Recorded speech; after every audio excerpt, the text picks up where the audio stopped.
নিরাপদ জীবনের স্বপ্ন মানুষকে কতটা ঝুঁকি নিতে বাধ্য করে তারই এক মর্মান্তিক উদাহরণ মরক্কান ফুটবলার ফাতেনের মৃত্যু। স্বপ্ন আর বাস্তব হলো না, মাঝপথেই হারাতে হলো প্রাণ।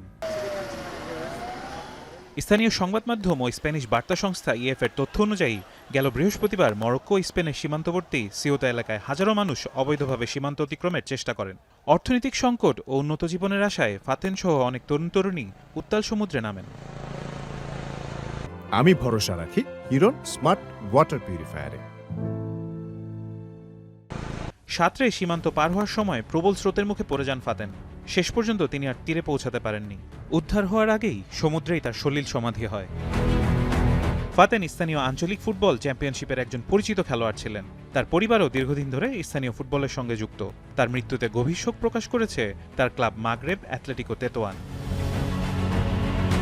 ক্লাবের এক বিবৃতিতে বলা হয়েছে, ফাতেন খ্যাতি কিংবা রোমাঞ্চের জন্য নয়, বরং একটি নিরাপদ ও উন্নত ভবিষ্যতের আশায় এই ঝুঁকিপূর্ণ যাত্রায় নেমেছিলেন। কিন্তু সেই স্বপ্ন পূরণের আগেই তার জীবন থেমে গেল। এদিকে মরক্কোর পেশাদার ফুটবলারদের সংগঠনও ফাতেনের মৃত্যুতে গভীর শোক প্রকাশ করেছে। সংগঠনটি তার পরিবার, সতীর্থ এবং পুরো মরক্কোর ফুটবল সম্প্রদায়ের প্রতি সমবেদনা জানিয়েছে।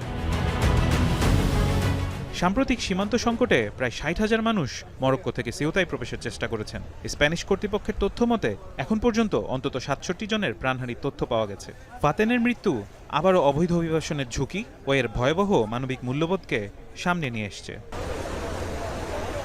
ফারহান ইহসান, এখন।